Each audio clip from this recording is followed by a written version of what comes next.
dear organizers, distinguished speakers and participants. I'm very glad to say a few words about the recent legislative proposal of the European Commission for the regulation of the European Parliament and of the Council creating a European account preservation order to facilitate cross-border debt recovery in civil and commercial matters. Needless to say, a very suitable topic for this conference. At the very beginning, I should stress out that the regulation is still in the legislative procedure and will, to my last knowledge, not be adopted under Polish presidency. There are several reasons. Just a second.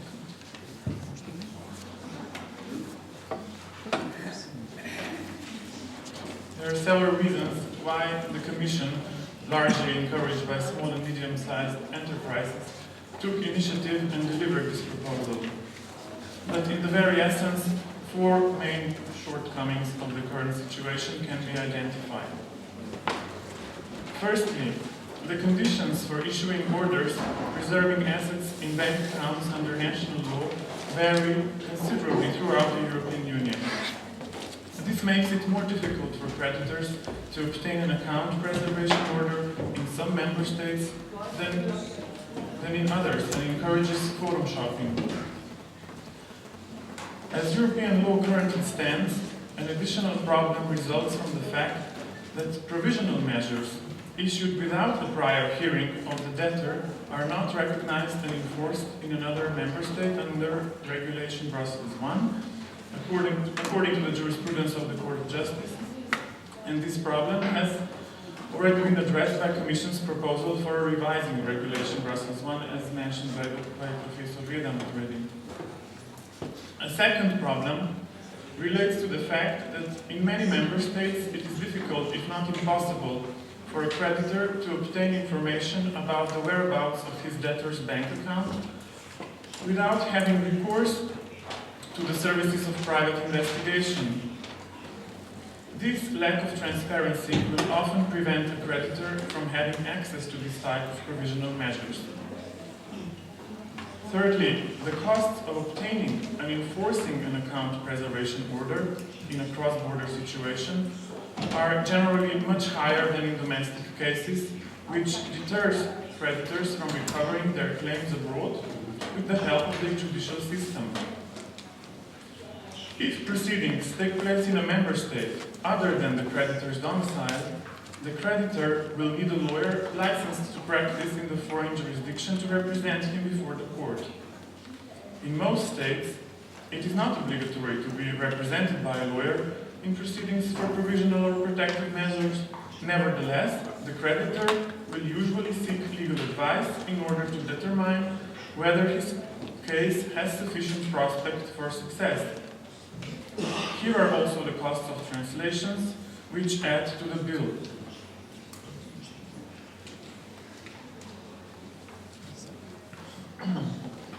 Currently, all documents have to be translated into the official language of the member state where the court proceedings take place. Often, large amounts of supporting documents need to be translated. The same is true for the preservation order and any accompanying documents, such as a transcript of a hearing, which have to be served on the bank and the defendant in a language which they understand.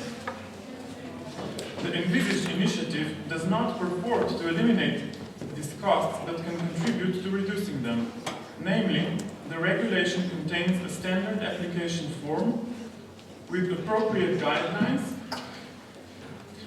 filling it out, and since the form will be available in all Union languages, the need for translation will be reduced only to a few elements of the free text. Finally, the divergences and length of national enforcement systems constitute a serious problem for creditors seeking to enforce a judicial decision.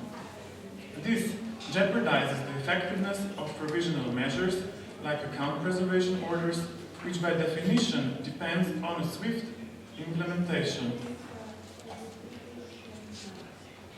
To overcome these shortcomings, the proposed regulation establishes a European procedure for a protective measure which enables a creditor to obtain a European account preservation order, preventing the withdrawal or transfer of funds held by the debtor in a bank account within the Union.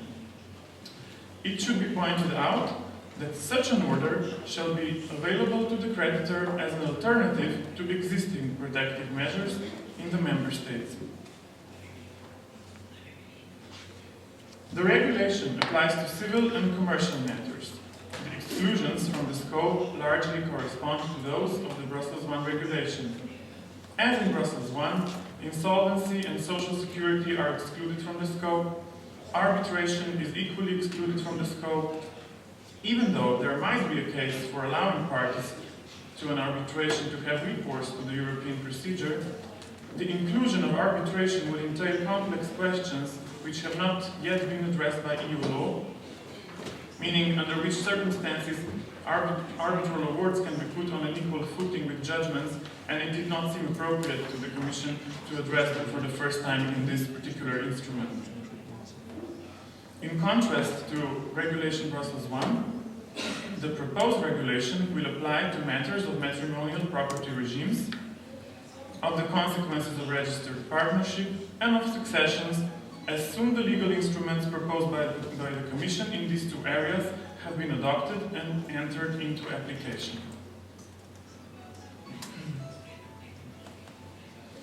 The instrument is limited to situations having cross-border implications, and according to the regulation, a case is considered to have cross-border implications unless the court sees in the application for an European account preservation order all bank accounts to be preserved by the order, and the parties are located or domiciled in the same member state.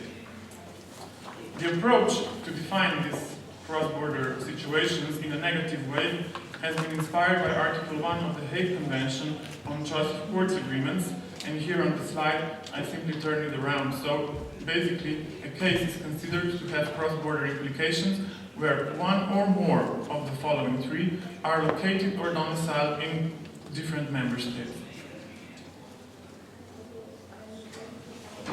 The proposal envisages that the European procedure is available in two different types of cases. Here are three, but mainly the first group of cases are the first 2 points on the slide. And so the availability of the European account preservation order is as follows. In practical terms, a creditor could apply for the order prior to or during judicial proceedings on the merits, or after having obtained in the member state of origin an enforceable title which is not yet enforceable in the member state of enforcement. Second constellation would be after obtaining a title enforceable in the member state of enforcement. This might sound a little bit contradictory, but these are cases where the creditor would simply like to speed the outcome of his enforceable title.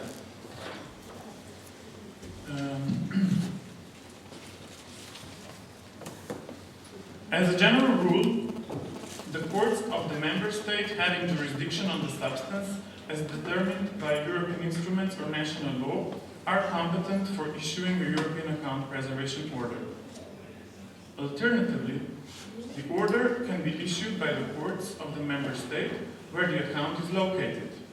In this case, however, in order to avoid forum shopping, the effect of the order is limited to the member state where it was issued, and it is not recognized and enforced in other member states under the proposed regulation. In cases where the creditor has already obtained an enforceable title, he can obtain the European account preservation order either from the court having issued the enforceable title or from the enforcement authority of the member state where the bank account is located.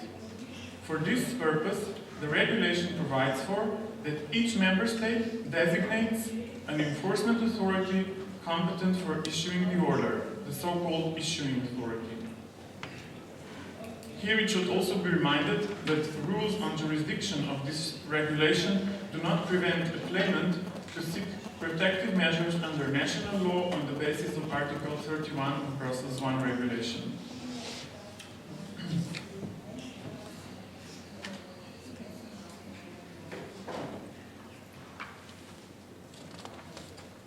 In line with the general approach taken in the large majority of member states, the proposed regulation requires the creditor to show that he has a good prospect of winning his case on the substance, meaning that his claim is prima facie well-founded and that there is a risk that the enforcement of a subsequent judgment will be frustrated if the measure is not granted because the debtor risks to remove or dissipate his assets. In addition, the court may request the creditor to provide security to ensure compensation for any damage suffered by the debtor if the order was subsequently set aside as unjustifiable. At first, the Commission was favorable towards imposing a mandatory security deposit on the creditor in order to protect the debtor against wrongful use of the preservation order. However, a large number of member states argued that a balance has to be struck between deterring illegitimate claims on one hand and raising too many obstacles to use of such an order on the other hand.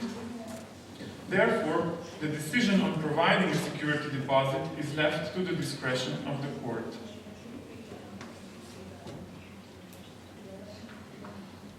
The European Account Preservation Order will be issued in an ex parte procedure, meaning without the prior hearing of the debtor.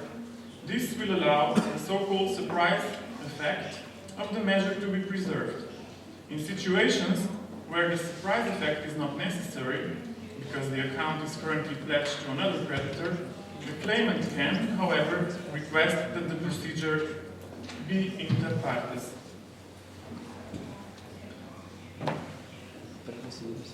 Since the proposed regulation also provides for the abolition of the exequatur, the question arises how to establish sufficient balance between efficiency and legal protection of the debtor in this case.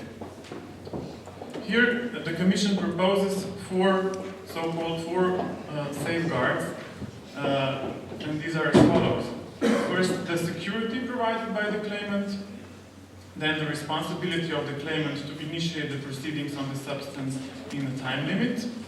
It's 30 days after the request for the issuing of European Account Preservation Order. Then thirdly, the right of the debtor to provide an alternative security. And lastly, the liability of the claimant to provide the defendant appropriate compensation for any injury caused by the order. Given the difficulties the creditor may have to obtain information about his debtor's account, the proposed regulation obliges member states to provide for a mechanism facilitating that task.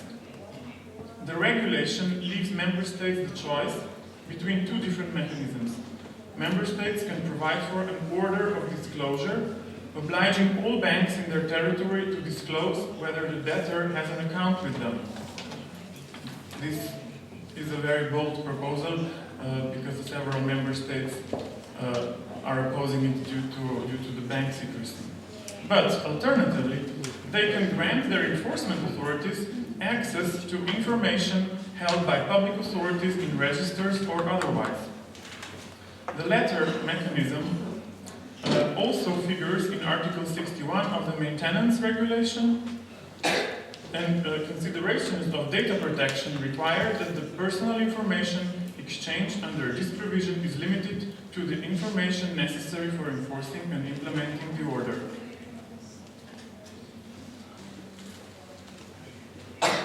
The provisions on the actual enforcement of the European order to be issued under the new procedure constitute the main novelty of the proposed regulation. An account preservation order with in rem effect is enforced by serving it on the bank or banks holding the accounts targeted, which are under an obligation to implement the order. The provisions for service on the bank of the proposed regulation distinguish between two situations. If the court is situated in the same member state as the bank, service is governed by national law.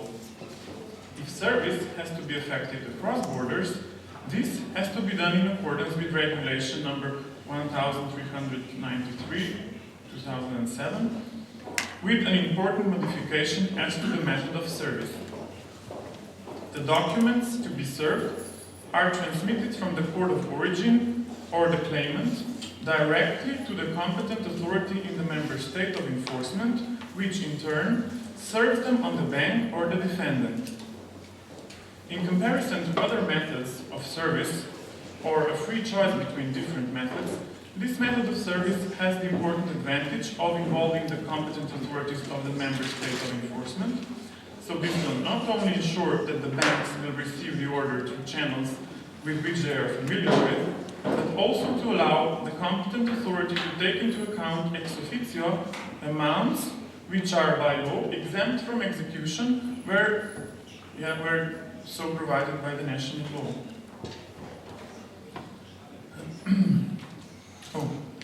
At this point, I will conclude my presentation just summarizing the main advantages of the proposed regulation. Basically, this regulation shall enable creditors to obtain preservation orders or attachments on the basis of the same conditions, irrespective of the country where the competent court is located. It will allow creditors to obtain information on the whereabouts of their debtors' bank accounts. Most important for small and medium-sized enterprises and natural persons. It will reduce costs and delays for creditors seeking to obtain and enforce preservation order. Last but not least, it will increase awareness of creditors and debtors that a European procedure is available. Thank you very much for your kind attention and for all the emails